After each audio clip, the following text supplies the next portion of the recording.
It's a very good afternoon to all our viewers and welcome to a new edition of Cairo Local Time, our program that comes your way every day at 4 p.m. Cairo Local Time, where we bring you all the latest news and activities and ongoing events taking place here inside Egypt. My name is Angie Meher and I'm delighted to be joining you this afternoon. We'll be right back after the short break to bring you the latest news items coming your way from Egypt. Stay tuned.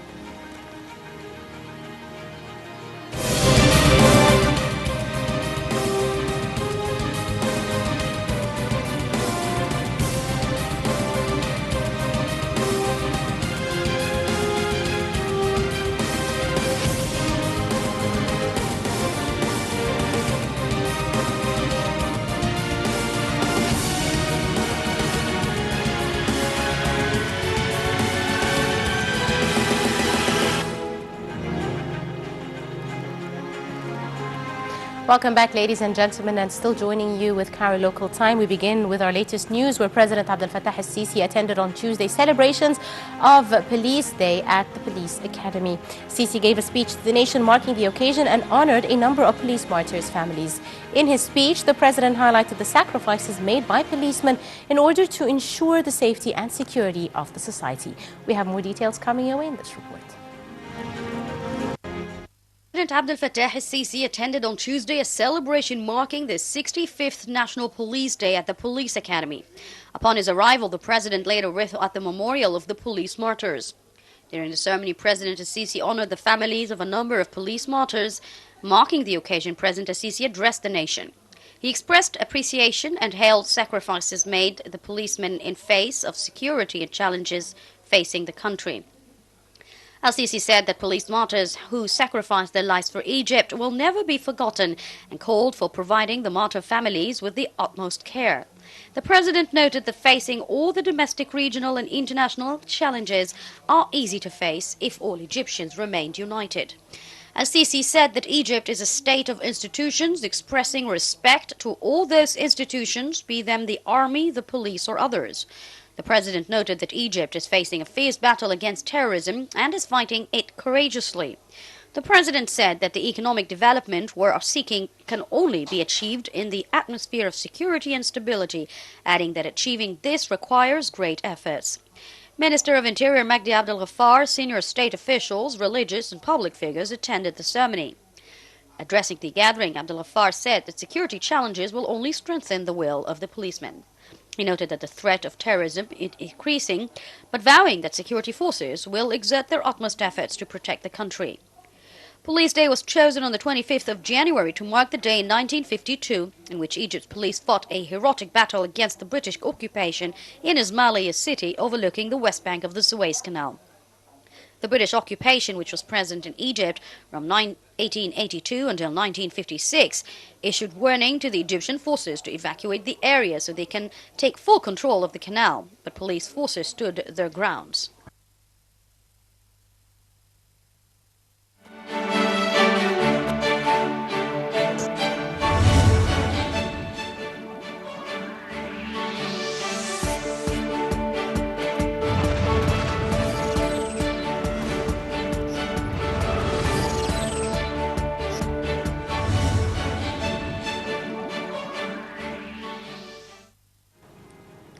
Welcome back, ladies and gentlemen, and still joining you with our edition of Cairo Local Time. And I'm delighted to be joined over the telephone by Ambassador Gamal Bayoumi, the former assistant to the Foreign Minister. Mr. Ambassador, a very good afternoon to you, sir. Thank you very much, sir, for joining us on Cairo Local Time. And of course, we're discussing Police Day. First and foremost, I'd like to ask you, what are the key points in President Abdel Fattah's speech today? It is very important that the president himself is honoring such an occasion. And it is the time to tell our young generation what it's about. This was one day of our national revolution against the occupation. Once in my life, when I was a child, I have seen the British Army occupying Tahrir.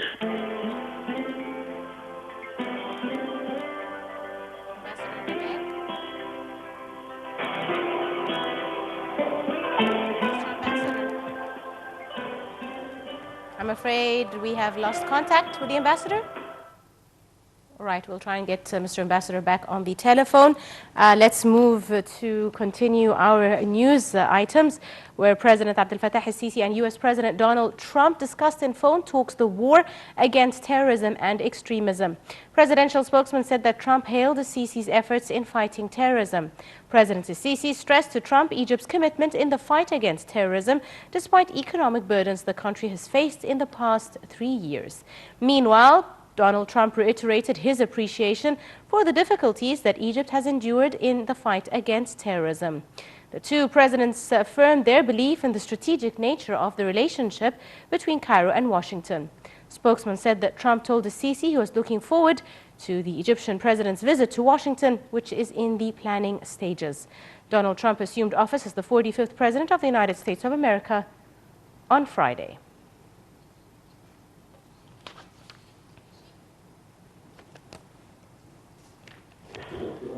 Right, Mr. Ambassador, we are back to Mr. Ambassador Gamal Bayoumi, the former assistant to the Foreign Minister. And, sir, you were just speaking about the importance of commemorating Police Day in Egypt and that it is part of our history and our nationalities. Yes, sorry for the interruption. And I was talking about a very important day in our national history, where our soldiers in Ismailia were defending the Ismailia governorate against the attack of the British troops. And our generation, we have seen British troops in Cairo itself. Starting with the 50s, they became only in the Suez Canal zone. 56, with the war of 56, we threw them away. And really, this is something very important of our revolution of 1952. And since then, we are aware that our soldiers in the police are sacrificing themselves for the security of this country. Now we have a new challenge that terrorism is attacking our internal front, and we are with them. We are with them and with their families and the families of the victims especially. And really, I am so honored that the president himself is celebrating this occasion, that he is giving something to commemorate this occasion, to really put a good hand to the families of the victims of the police officers. Ambassador, as you mentioned, we are in the middle of a fight against terrorism. Now, in this fierce war on terrorism, in your opinion, sir, how can people unite with the security forces and back them in their fight to defeat the nation's enemy? In the history, terrorism had never succeed in attacking countries like Egypt. Egypt is very big. We can absorb any action of terrorism, but we have to help our security forces, whether it is the police or the army, in order to attack terrorism by all its means. And I am quite confident that we shall win this battle for the sake of our young generation, for the sake of our country. And we have to celebrate such an occasion with honor and with great respect. The president highlighted the importance of providing security as a prerequisite for economic development in Egypt. In your opinion, sir, how far have we managed to do that? Thank God that recently we have a very aggressive economic reform policy, which we accepted. It is a big challenge for us. The other challenge is security, because, of course, we can develop according to enormous rates, but if terrorism is attacking our own houses and our own organizations and institutions, then we have a serious problem internally. But Egypt proved that it is big enough that we have a very honorable security forces, whether the police or the army. And every one of us should consider himself responsible for this. We have to help our government, our police, our army, in order to stop these attacks until it is finished. And I think we are in a better situation in the last year rather than before, after the revolution of 2011. And this is the end for terrorism anywhere in the world. Mind you that we are also on the international field asking for a sort of conferences to combat terrorism all over the world. The United States new president is promising to help in this field also. All the eminent countries, the big countries, are with the idea of combating terrorism wherever it is. El Bayoumi, the former assistant to the foreign minister, I'd like to thank you very much, Your Excellency, for joining us on this afternoon's edition of Cairo Local Time. Thank you very much. And ladies and gentlemen, let's continue with our news. Representatives of Libya's neighbors rejected any proposal of military intervention in the country. The rejection was voiced during a conference in Cairo held to discuss solutions for the ongoing Libyan crisis. In the final statement of the ministerial meeting of countries neighboring Libya, the foreign ministers called on the Libyan Presidential Council to form a national unity government that would present all political powers in Libya, and that it be given the confidence of the Libyan parliament. We have more details on this issue in this upcoming report.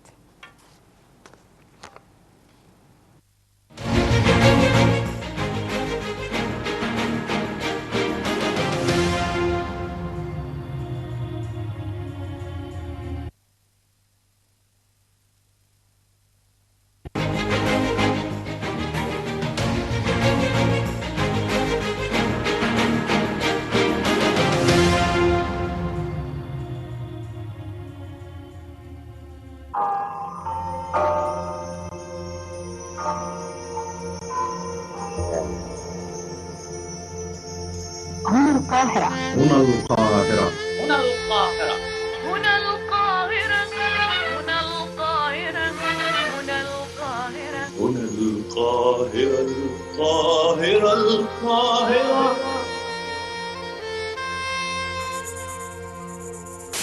هنا القاهرة هنا القاهرة وحبيبي أنا دمني ما يروح بيكون جنبي هنا القاهرة.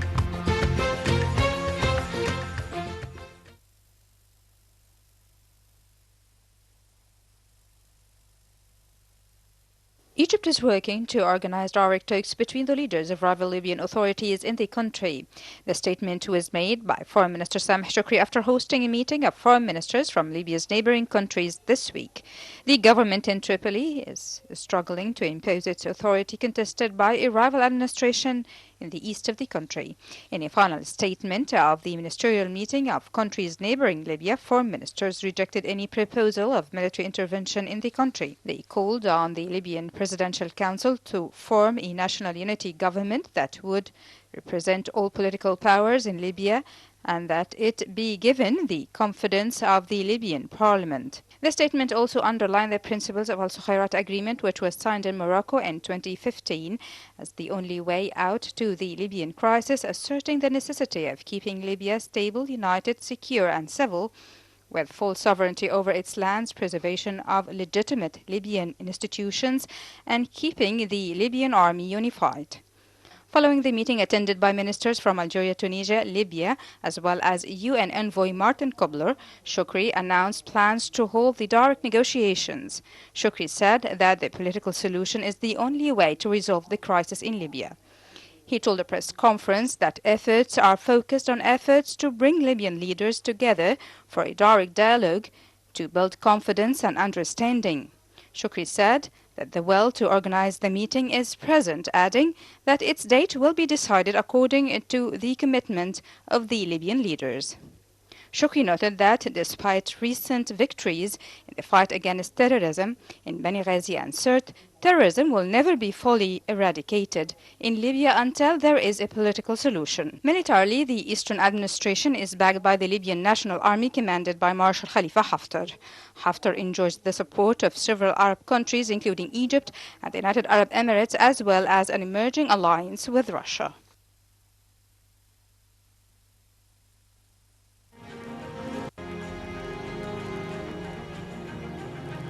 Welcome back, ladies and gentlemen, and still joining you with the latest news. Let's take a look at the Minister of Investment, Dalia Khurshid, that said investment policies target improving citizens' livelihoods and increasing employment. Khurshid said the ministry is pursuing a new investment policy that aims to develop, improve living standards of Egyptians and create more job opportunities for young people through creating a good business environment for the various economic sectors. We have more details on these statements coming your way in this report. Investment Dalia Khurshid said that investment policies target improving citizens' lives and increasing employment. Khurshid told an interview that the Egyptian economy is on the right track. The minister said that the ministry is pursuing a new investment policy that aims to develop and improve living standards of Egyptians and create more job opportunities for young people through creating a good business environment for all economic sectors. The minister noted that FDI net inflow in Egypt during the first quarter of the current fiscal year 2016-17 registered $1.9 billion compared to $1.4 billion during the first quarter of 2015-16, an increase of 37.5%. According to the latest data released by the Central Bank of Egypt, the increase emphasizes the confidence of investors in the Egyptian market. The minister noted that Egypt seeks to attract $10 to $15 billion over the coming 3 years through focusing on creating a good investment climate in light of the reform measures and the critical decisions taken during the past period, which serves in attracting FDI. Khurshid said that the political leadership is keen on creating all conditions and factors that will lead to Egypt's progress and economic development, as political and security stability is considered an essential base. She noted that the government began to embrace the bold economic reform program and took many decisions in order to achieve a balance in the Egyptian market. The minister said that the government recently approved the draft of the new investment law and is now working on the capital market laws amendments, the commercial register law, and the small and medium-sized enterprises law. Khurshid said that the government has a clear investment policy to attract direct and indirect investments that target development, affect citizens' lives positively, and create more job opportunities for Egyptian youth. Welcome back, ladies and gentlemen. The opening ceremony of Russia's general consulate took place in the Egyptian resort city of Hurghada on Sunday. Russian ambassador to Egypt, Sergei Kirpichenko, said during the ceremony that the opening of the central consulate shows the level of relations between the two countries and will undoubtedly actively facilitate their development. Jamsed Boltaev, who's appointed as general consul to Hurghada, said the consulate would start working at full scale in late February, adding that about 20,000 Russian citizens reside in the city. He added that he expects Russian tourism returns to Egypt within a month, and he expressed optimism as all tourism facilities are ready to receive Russians, adding that this return will be gradual. The ceremony was attended by the Red Sea province governor as well as various officials.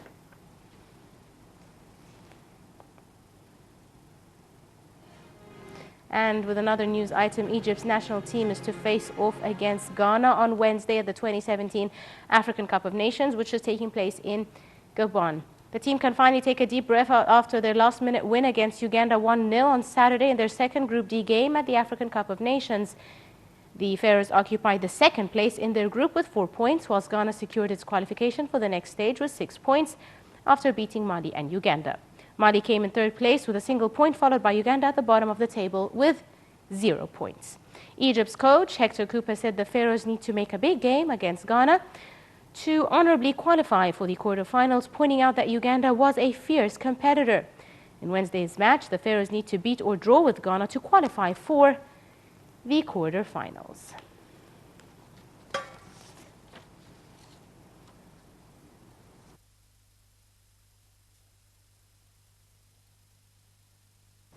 Ladies and gentlemen, we do look forward to hear from you, so do share your opinion with us. And of course, we're glad to receive all your comments and questions and suggestions on all our social media pages. Now we take you to the military magazine segment, and we'll be right back. Stay tuned.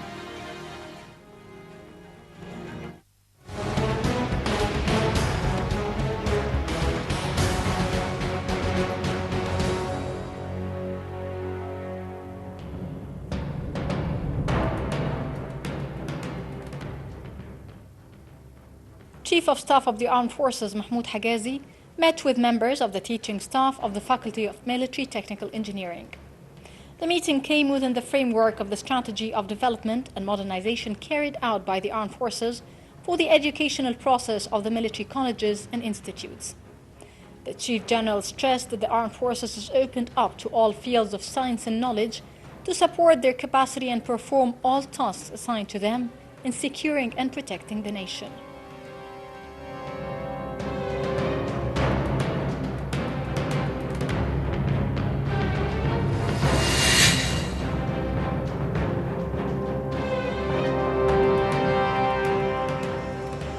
The Egyptian military soccer team achieved a big win on his Canadian counterpart with 4 goals in the second round of matches of the 4th World Military Championship Cup held in the Omani capital Muscat. Ahmed Aid Abdel Malik scored the first goal at the 36th minute, Hosam Paulo's second goal in the 40th minute of the first half, and the second half provided Ahmed al-Sheikh's third goal in the minute 64. Zakaria scored the 4th goal in the 82nd minute of the match. The military Egyptian team played its first match against Poland in a game that saw the loss of many opportunities to score, but this win lifted the Egyptian team tally to 4 points.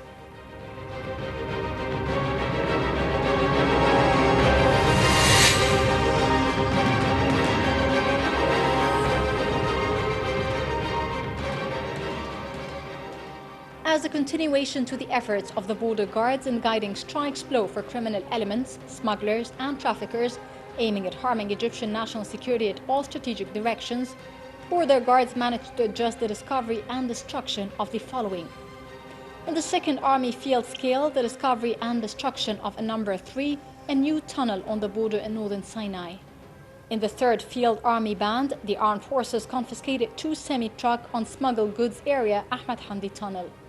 In the scope of the military Western region, it is set to the number 240 kilograms of the substance of hashish and a number of 226 individuals of different nationalities during attempts at infiltration and illegal immigration area Saloum, as well as set the number 3 SUV vehicle used in smuggling.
Be the first to know.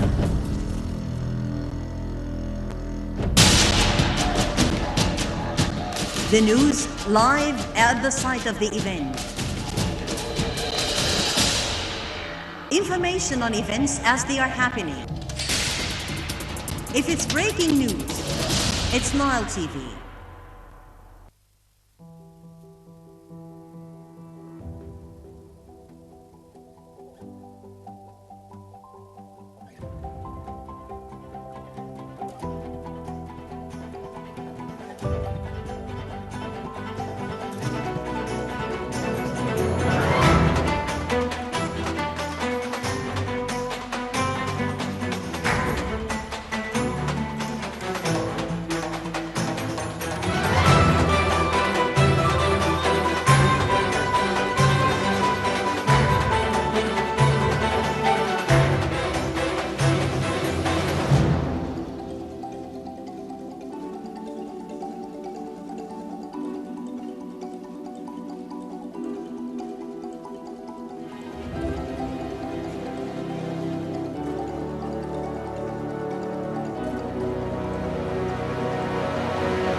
Welcome back, ladies and gentlemen. Still joining you on our edition of Cairo Local Time. And of course, today we discuss the social effects of the January 25th revolution amongst, of course, the celebrations of Police Day. Now, when we celebrate the 25th of January, we inadvertently also celebrate the 30th of June as the second revolution corrected the path of the first one. 6 years down the line, we want to take a look at the outcomes of these revolutions, what they mean for Egyptians and Egyptian society as a whole. I'm delighted to be joined this afternoon by my guest here in the studio, Dr. Mustafa Abbasi, political analyst. Dr. Mustafa, thank you very much, sir, for joining us this afternoon. You're welcome. Right, Doctor, first and foremost, let's talk about a National Police Day. Through the events of the past 6 years, it has become evident the role that the police play in maintaining security and stability in the country for any society to lead a normal, stable life. So let's talk about the importance of Police Day and commemorating the important role that police play. In the mind of everyone, police stands for security. Mm-hmm. And in the absence of security, life is unbearable. Of course. So the police role in any society or building a society is essential. Mm-hmm. It's not only important, it is essential. Mm-hmm. So on this day, when the police 65 years ago sacrificed their souls, parts of their body, and themselves, let me put it this way, mm-hmm. in order for us, the Egyptian people, to enjoy security. Mm-hmm. Have the police succeeded? By and large, yes, mm-hmm. they have succeeded. Mm-hmm. There is here one element that we have to stress. Mm. There has been attempts to, in the last 6 or 5 years, there has been attempts to put the police on one side and the rest of the people on the other side, whether on the part of the police or whether on the part of the people. This is dead wrong. The police is drawn from amongst the Egyptian people. Indeed. They are your brother, your sister, they are my sons, or my daughters. So the police is from the Egyptian people. It's part and parcel of the Egyptian people. Again, they have made successes, they have failed sometimes, and they have made mistakes, definitely. This is part of human nature. And it is for us all to think of the police as part of us and as the reason behind our security. Indeed. Now, of course, President Abdel Fattah al-Sisi has commemorated Police Day and also spoken to a lot of the martyrs' families. This is a very important step because we need, as you said, to acknowledge the role that the police play. At the end of the day, they are our sons, daughters, and brothers and sisters. The importance, in your opinion, sir, of the unity between the police and the people, how can this be consolidated, especially during critical times like this current war on terrorism that the country is facing? This can be consolidated through awareness campaigns by people like you, or not you in person, but you as a corporate you. And it can be consolidated by impressing on people the unity of the Egyptian people. Because there has been a rift in the Egyptian society. This rift has to be looked after.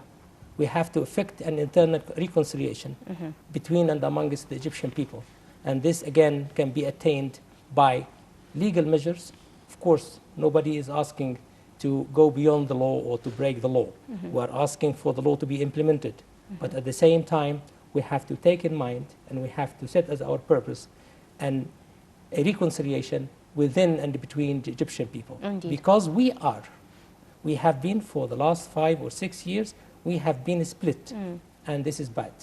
This is bad for the people, bad for the country, even bad for the region, if not bad for the world. Dr. Mustafa, the best way, in your opinion, to build unity between the people and the police, and as you say, remove this kind of split that the society has suffered from.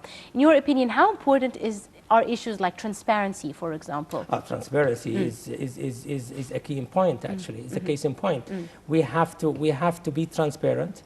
This policy of imposing a blackout in certain cases is not sometimes, and I will underline the word sometimes, is not good. Things have to be transparent. And again, the law has to be implemented in accordance with the tenets of the Constitution. Observance and respect of the Constitution is the key to effecting the internal reconciliation, which I mentioned before. So far, we have not made much progress. We have to accelerate the progress on this front. How do you think this can be done? This can be done by quickening the process in the courts, by being transparent, and by sort of observance of the rules by the media. The media has to be more objective than that, than what it has been so far, because there is a lack of objectivity in handling the cases. We have to handle the cases because the two sides, going back to what we said before, the two sides are Egyptians. We have to be fair, transparent, and just. Indeed. Now, let's move to the social effects of the 25th of January revolution. Which and is the the more 30th, important thing, yes, yes. and the 30th of June revolution. One of the main demands of the revolutions was social justice. Now, there are many measures and steps that have been taken recently to achieve this goal. In your opinion, sir, what are the most important measures that have been taken in order to achieve social justice in Egypt?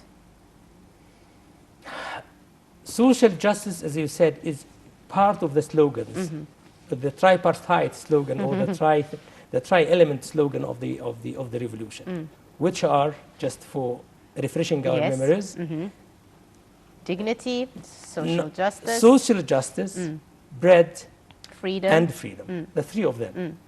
We're dealing now with one third of the objectives of the 25th of January revolution, the revolution. Let me put it this way. Social justice is very difficult to achieve on the short term. It has to take some time. The measures that has been taken so far are not enough and are not up to the expectations of most of the Egyptian people. We have had lots of economic difficulties and things are going from bad to worse. Are we going to be able to stop the slide back? Are we going to reverse it? Again, all of these are open questions. Some of the measures that has been taken in terms of the rationing quota, etc., for the lower classes, raising the cost of or giving promotions to people and raising the salaries, etc., does not cope with the deterioration of the Egyptian currency, with the rising of the prices, etc. The situation is worse. I don't have to prove that to you. All you have to do is just step outside this studio and you will find that But then lots of measures, the government, for example, this economic reform program, a very controversial issue, but it is a difficult medicine to swallow now for the Egyptian people, but all in the hope that this economic reform program will bear the fruits of the austerity measures and the changes. Do you believe that the economic reform program is on the right track to alleviating the economic difficulties of the Egyptian citizen? Let me say this. I do not doubt for a moment the good intentions behind the program. Whether the program is on the right track or not, it's not for me to see. I'm not an economic expert. I can only analyze what I see. From what I say, from what I see so far, I can say that the progress that was made is minimal. It's not really palpable. You cannot really touch it. But there has been, on the other hand, progress, for example, low-income brackets. We've seen, for example, the Asmarat housing projects, the removal of slums, the reallocation of... At the end of the day, these low-income brackets are a major responsibility for the government. How do you see these developments on that front in securing at least the low-income brackets? It has to a certain extent improved the life of these people, definitely. But again, it is not enough to give me a 100 square meter apartment that will not solve all my problems. I have to have a job. I have to get education for my children. Lots of needs that have to be met. And again, as I said, this is a long-term thing. Of course. It is not going to bear fruit in 1 month or 3 months, as people would love to see. It takes a long time. Indeed. But we have to do two things. We have to provide economic assistance to the poor, and equally important, we have to provide them with good education. That the last element has been a bit failing in a sense.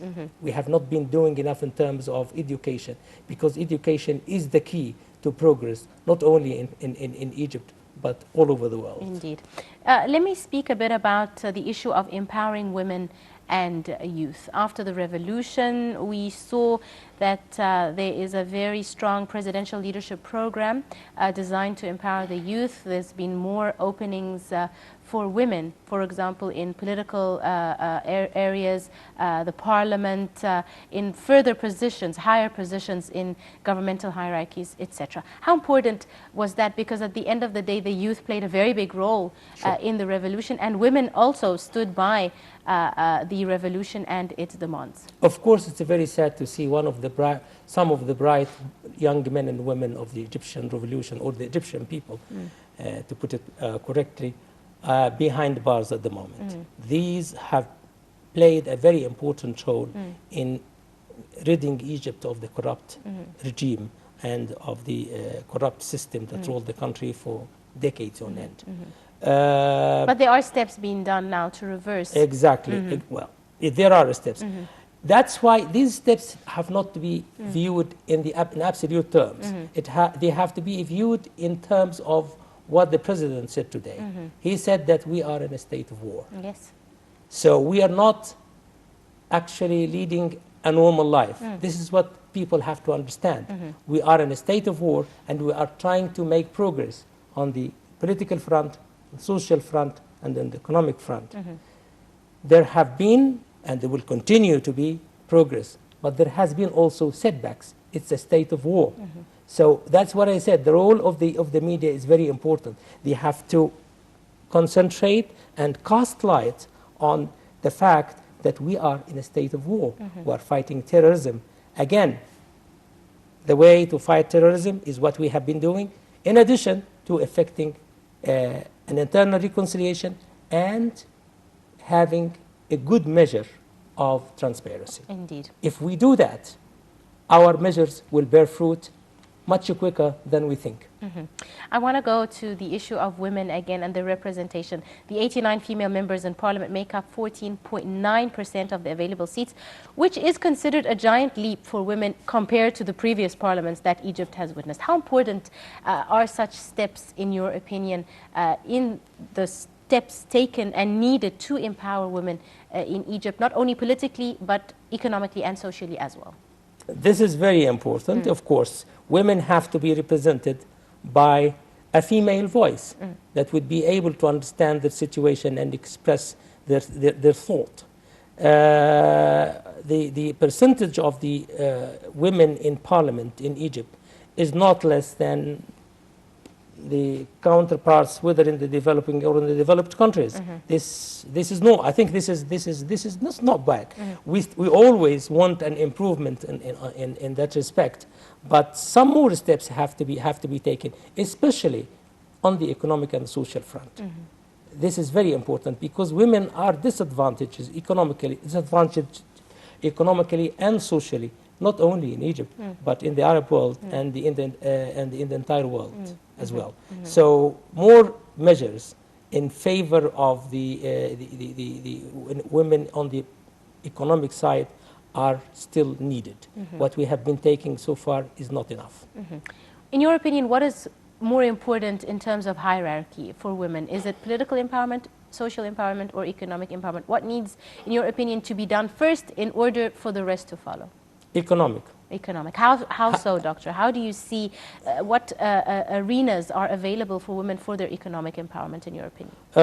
For women to be first, to be educated, of course, and to be given a quota in jobs in the public and the private sector. This is what they call affirmative action. It is not a kind of discrimination. No, it's a kind of tipping the balance in favor of women in order for them to be not equal footing, sort of equal footing with men. It's very important to do that, at least as a temporary measure, not as a permanent measure, until we have reached a certain level, then we can just eliminate this temporary action that should be taken. A lot of controversy surrounds issues of quotas. If you remember, during the parliamentary elections, a lot of people refused to have quotas for women and for the youth or for other religions, etc. How important do you think now it is to have these quotas in place until some sort of balancing out, as you said, in society? As I said before, we are in an extraordinary situation. And as they say, desperate situations require desperate remedies. This is the remedy that you are talking about is not ideal. It is ideal only under the circumstances. Once the circumstances are changed, then the remedy has to be changed. So what I'm saying, when I suggest quotas for women, I do not want to favor women over men, but I just want to give them a chance so that they can be able to compete. But in the current circumstances, they cannot compete. We've seen quite a few youth conferences and summits that have been held, youth leadership programs that have been launched, and there is a shift to focus more on the youth, their needs, the creation of job opportunities for them, the creation for a more viable or politically viable role for them in Egyptian society, unlike previous years. Correct. How important is this, in your opinion, especially with the whole drive with the youth empowerment program? It is very important, to, of course, to have the young men and women participate in the building of the country. Again, as you said, when we compare what we have at the moment with what we had before, that is 10, 15 years ago, we are better off. But we still need more measures. We have been talking about the youth for tens of years, and nothing real has been done. Look at the cabinet of ministers. How many are there, how many of them are there? How many are women? How many are young men? I think the average age is 55 or 60. By the way, I'm 60. So what I'm saying is, I lived for 25 years in Austria. At the moment in Austria, they have a foreign minister who is 32 years old. And he's been doing very well. Because at the end of the day, we see lots of youth cadres in society are brilliant. They have potential. And they are not given the chance. They are not. Again, look at the meeting of the cabinet. Look at the people's, the parliament. Look at the average age. It's very high. It's but don't you see that there is a change or a move in there order to empower youth There leadership? is definitely, as I said at the beginning, compared to before the revolution. Absolutely. As I said at the beginning of my answer to this question, I said, if you compare the picture now with the picture 10 years ago, it is better, but we're still far off. We still need to cover a long way. But there are a lot of initiatives in order to continue with the empowerment of youth, to continue with the development of on the screen, yes. Yes, on the screen, yes. On land or in reality, it's minimal. More action. We really need more concrete and palpable actions so that we can say, listen, now we are much better off. We are not much better off now. We are better, slightly better. Baby steps. Dr. Mustafa Exactly. Abbas, our Thank political analyst and our guest for this afternoon. I'd like to thank you very much, sir, You're most for welcome. joining us on this edition of Cairo. Thank you. Thank you very much. And with that, ladies and gentlemen, I'm afraid we've run out of time. I'd like to thank all our viewers for joining us, and do join us again tomorrow at 4 p.m. for another edition of Cairo Local Time with another crew. My name is Angie Many thanks for joining us.